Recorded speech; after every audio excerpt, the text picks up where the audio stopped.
हिंदुस्तान पाकिस्तान हुआ, इस वजह से कुछ लोगों ने ये इस तरह की पेशकश चालू की कि भाई नहीं नहीं, ये तो ऐसा है वैसा है, अल्पसंख्यक इधर है तो उधर है। ऐसी बात कुछ नहीं है। जिन लोगों को अपने देश पर जज्बा था, गौरव था, गर्व था, वो सब लोग यहीं हैं और इस देश के नागरिक उतने ही अधिकार रखने वाले हैं जितना मैं और आप या और कोई रखता है। तो हम लोगों को पहले तो ये काम हमारे ओर से लोगों तक पहुंचाने की ज़रूरत है कि हम उस विचारधारा के हैं कि सबको जो संविधान हमारा देश का जो दिया गया है आज के वर्तमान में, चाहे उसको गीता कहिए, बाइबल कहिए, कुरान कहिए या गुरु ग्रंथ साहब की किताब कहिए, तो जो भी है वो हमारा बाइबल देश का तो संविधान है। और इसलिए संविधान के तहत हम लोगों को सबको मिलकर काम करना ये हमारा फर्ज बनता है। सैयद जलालुद्दीन साहब के निमंत्रण पर आए हैं। देखिए, अल्पसंख्यक ये शब्द ये हम लोगों को एक दिमाग में बार बार ये बोलकर डाला गया है कि कौन अल्पसंख्यक और कौन बहुसंख्यक। वैसे अभी आपने कहा कि दूध और शक्कर मिलना चाहिए, दूध और पानी कैसे मिलता है, ये सब मिलता है, तो ये तो प्राकृतिक बात होनी चाहिए कि जिस मुल्क में हम सब लोग नागरिक, इस मुल्क के नागरिक के तौर पर रहते हैं, तो अल्पसंख्यक क्या और बहुसंख्यक क्या, ये परिभाषा ही एक दुर्भाग्यपूर्ण है। मैं तो कहूँगा इस देश का हर नागरिक उतना ही इस देश पर अधिकार रखता है, कितना भी क्यों न बड़ा हो, किसी भी धर्म, समुदाय, किसी भी मकाम का, कहीं का भी हो, मगर आखिर वो सभी हमारे देश के नागरिक हैं। और अगर आप हमारे देश का संविधान देखें तो शायद हमारा जिस वक्त संविधान बना उसके बराबरी का दर्जेदार और तुलनात्मक संविधान अमेरिका में भी नहीं था। जो देश को, मुल्क को हम कहते हैं राष्ट्र को सबसे बड़ा, शक्तिशाली और हमेशा डेमोक्रेटिक वैल्यूज, लोकशाही में जो अपने आप को अग्रसर मानता है और पूरे दुनिया को हिदायत देता है। मैं आपको बताना चाहूँगा कि 1950 में जब हमारा संविधान बना या स्वीकारा गया और शुरुआत हुई, 26 जनवरी 1950 से जब हमने उसको लागू किया, तो इस मुल्क के हर व्यक्ति को उसके वोट का अधिकार था। इस मुल्क में रहने वाले हर नागरिक को वोट के अलावा भी हर चीज़ में समान अधिकार था। और जो अमेरिका की जो मैंने बात की, 1960 के दशक में, आप लोगों को ऐसे बहुत लोग जानते होंगे, नहीं भी जानते होंगे तो अध्ययन कर लीजिए कि मार्टिन लूथर किंग, वहाँ के एक वो काली चमड़ी वाले जो अफ्रीकन जो डिसेंट के लोग ब्लैक स्किन बोलते हैं, ये Martin Luther king Mahatma Gandhi से प्रेरणा लेकर उन्होंने अमेरिका में बहुत बड़ी, मतलब जैसे महात्मा गांधी जी ने यहाँ पर आज़ादी की लड़ाई लड़ी, उनके साथ अनेक हमारे इस देश के स्वतंत्र सैनिकों ने लड़ाई लड़ी, वैसे मार्टिन लूथर किंग को अमेरिका तो आज़ाद था, लेकिन अमेरिका में काली चमड़ी वाले व्यक्ति को बराबरी का अधिकार नहीं था। एक रेस्टोरेंट में, एक बस में वो नहीं बैठ सकते थे, उनको वोट का अधिकार नहीं था। अमेरिका में महिलाओं को भी वोट का अधिकार बहुत बाद में मिला। तो ये जो हमारा संविधान जो है, ये 1950 में जब तय हुआ, स्वीकारा और लागू किया गया, तो एक अपने आप में एक बहुत अलग, एक मिसाल रखने वाला हमारा ये संविधान बना। और इसलिए डॉक्टर बाबा साहेब आम्बेडकर का भी जब नाम लेते हैं तो केवल संविधान संविधान नहीं, संविधान तो होता है, मगर संविधान में क्या विशेषताएं थी, ये हम लोगों को उसका ध्यान रखना जरूरी है। हम शपथ भी लेते हैं, चाहे संसद में लेते हैं, मंत्री बनते हैं, तो हम संविधान की शपथ लेते हैं, गीता पे भी हाथ रखते हैं, मगर संविधान की शपथ लेते हैं, क्योंकि शपथ उस डॉक्यूमेंट की ली जाती है कि जो डॉक्यूमेंट के आधार पर हम सियासत करने वाले हैं या इस देश को चलाने वाले हैं। मेरा इतना ही कहना है कि पहली बात तो राष्ट्रवादी कांग्रेस पार्टी को अपने जो इस राह पर, जिस बुनियाद पर हमारा जन्म हुआ 1999 में, उसके पहले भी हम लोग राजनीति में बहुत साल पहले भी थे, लेकिन 99 से हमने जब हमारी पार्टी बनाई तब से हमने इस राह पर चलना ही एक हमने काम किया। कभी भी इस राह से डगमगाने का काम नहीं हुआ। जलालुद्दीन साहब भी हमारे साथ शुरुआत से ही इस सफ़र में रहे, और ये सफ़र जो रहा है इसमें उतार चढ़ाव जरूर आए होंगे, लेकिन हमने उसके साथ समझौता नहीं किया हमारी सोच के साथ। कई लोग बोलते हैं कि अभी एनडीए में आप आए।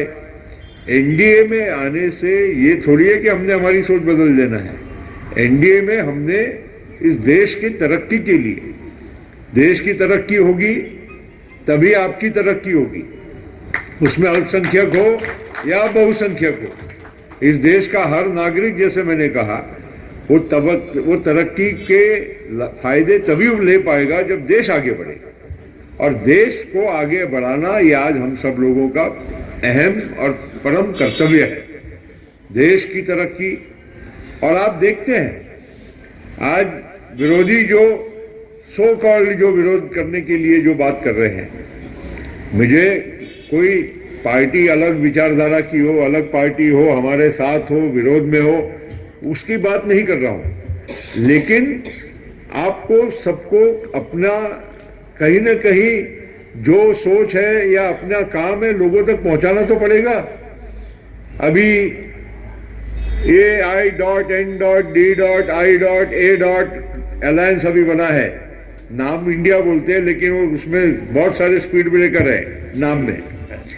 अब वो कोई हमारा उनसे तात्विक विरोध नहीं है, लेकिन आप मुल्क कैसे चलाएंगे, मुल्क के लिए आपका प्रोग्राम क्या है, आवाम को आप क्या संदेश देना चाहते हैं, किस जगह पर जाकर हमारा देश खड़ा होगा अगर हमारे देश की सरकार बुनियादी तौर पर मजबूत नहीं होगी। ये सब बातों को हर देश के नागरिक को सोचना पड़ेगा। और इसीलिए मैंने शुरू से ही कहा कि हमारे देश का हर नागरिक उतना ही महत्वपूर्ण है और अहम है, और उसकी रक्षा करना, सुरक्षा करना और उसकी तरक्की करना, ये तीनों चीजें, ये कोई भी सरकार हो, कोई भी राजनेता हो, कोई भी पॉलिटिकल पार्टी हो, ये उसका काम होता है।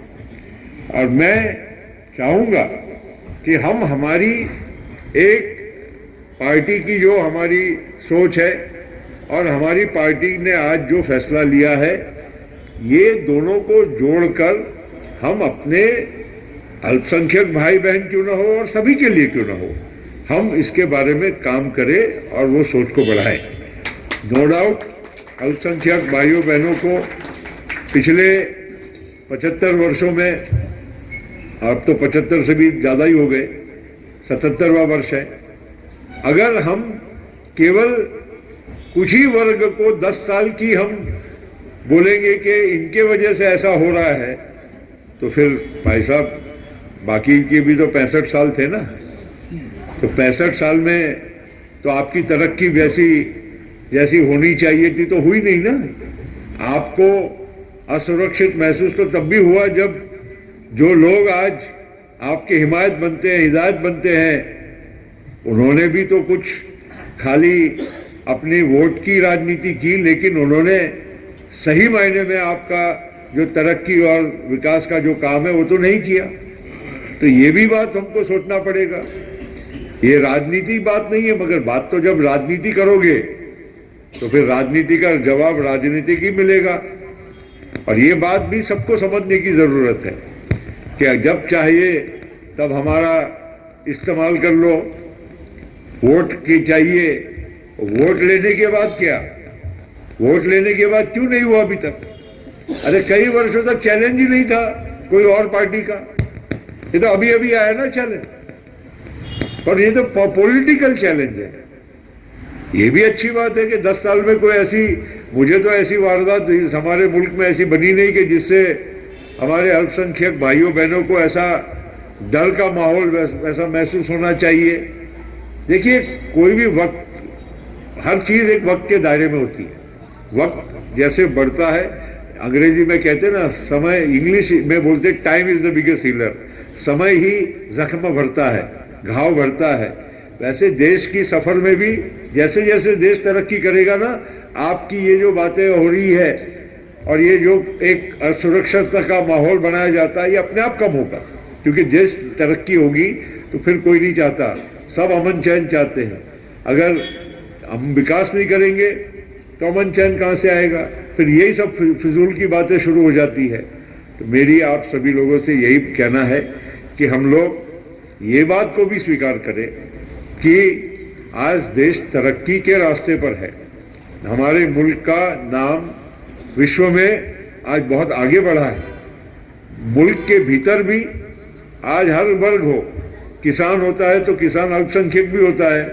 हमारे सिख भाई भी ऐसे तो टेक्निकली अल्पसंख्यक ही है ना, तो सिख भाई तो सबसे बड़े हमारे मुल्क के किसान हैं। किसान होता है, किसान को किसानी की पैदावार की कीमत मिलेगी, किसान की किसानी में उसको 2 पैसा ज़्यादा मिलेगा, उसको लगेगा कि मेरी तरक्की इसमें है, तो उसमें फिर अल्पसंख्यक और बहुसंख्यक का सवाल नहीं आएगा। हमारे अल्पसंख्यक भाइयों बहनों को, मुस्लिम भी हो, उनको अगर तरक्की के, उनके बच्चों को नौकरी मिलेगी, अच्छी शिक्षा मिलेगी, तो उनको भी लगेगा कि भाई क्या फ़र्क पड़ता है, हमको तो आखिर इसी मुल्क में रहना है। और इसी मुल्क में अगर हमारी और हमारे बच्चों की तरक्की और परवरिश होती है तो बहुत अच्छी बात है। तो हमको उस दिशा में हमारी सोच को बदलना है और काम करना है, न कि केवल कोई हमको आके डरा जाए और ये बता जाए कि नहीं ऐसा हो जाएगा, वैसा हो जाएगा। जो बोलते हैं उन्होंने खुद कुछ नहीं किया, केवल दूसरे की ऊपर उंगली उठाना बहुत आसान है। 3 उंगली आपके तरफ भी, आप ये ध्यान रखिए कि 3 उंगली आपके तरफ भी दिखा रही है। तो ये बात दूसरों को बताने के पहले हर व्यक्ति ने ये भी सोचना चाहिए कि मेरी क्या सोच है और हमने जो बोलते हैं हमने कितना हमारी तरफ से काम किया।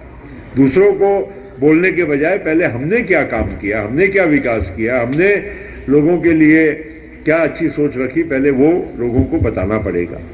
और आज केवल इस तरह से मुल्क को आप यही नज़रिए से देखते रहोगे तो ये नज़रिए से हम बाहर ही नहीं निकलेंगे, क्योंकि अल्पसंख्यक बहुत हमेशा रहेगा और बहुसंख्यक ही रहेगा। तो फिर बात कहाँ रही? ये तो सोच को बदलना ही है। और उस सोच के बदलने के लिए आप सब लोगों को भी मैं एक विनम्रता से मैं कहूँगा कि आप लोग इसमें अपने पार्टी के ब्रांड एम्बेसडर बनिए। मतलब गांव-गांव तक जाइए, लोगों तक जाइए, समझाइए कि भाई ये ऐसा है। और हम लोगों का ट्रैक रिकॉर्ड भी बताइए ना कि हम लोगों ने, हम हो, अजीत पवार हो, बाकी के भी जितने हमारे नेता है, ये लोगों तक पहुंचने वाले लोग हैं, लोगों का काम किया हुआ है, कभी इसमें भेदभाव नहीं देखा है, कभी हम लोगों ने ये नहीं सोच बनाई है। आज अभी कह रहे थे महाराष्ट्र में मौलाना आज़ाद फाउंडेशन है, उसमें कितनी सारी नई नई योजनाएं अभी अजीत पवार साहब ने दी है। ऐसे जब मैं सिविल एविएशन मिनिस्टर था, आज पूरे मुल्क से, पटना से लेकर इंदौर से, भोपाल से लेकर कहीं से भी आज हज की फ्लाइट शुरू हुई तो मेरे काल में हुई। और ये बात कोई ज़रूरी नहीं था, मगर कोई भी मुझे लगता था कि भाई नहीं, एक हज एक हमारे भाइयों बहनों के लिए एक बहुत बड़ा एक जीवन का एक क्या बोलते हैं कि एक सपना भी रहता है, इच्छा रहती है, एक अल्लाह तक अपनी उनके पास दुआ मांगने का एक जरिया बनता है। तो ये हम वैष्णो देवी जाते हैं या कहीं और जाते हैं तो फिर हमारे मुस्लिम भाइयों को अगर वहाँ जाने की तमन्ना है तो बिल्कुल उसको पूरी करना चाहिए। और ये काम हमने हमेशा इस सोच को रख के किया। ऐसा नहीं कि खाली वो एक वोट लेना है तो भाई ये कर दिया वो कर दिया, ऐसा नहीं होता है। मेरी आप सबसे गुजारिश ये है कि हमारी पार्टी इस मामले में दूसरों से ज़रा अलग दिखनी चाहिए, दूसरों से बेहतर सोच रखने वाली होनी चाहिए। और निश्चित जहाँ अल्पसंख्यकों की समस्या है, कहीं भी कोई वारदात हो, कोई घटना हो, कोई तकलीफ हो, उसमें हम लोग पहले जाके खड़े होने चाहिए।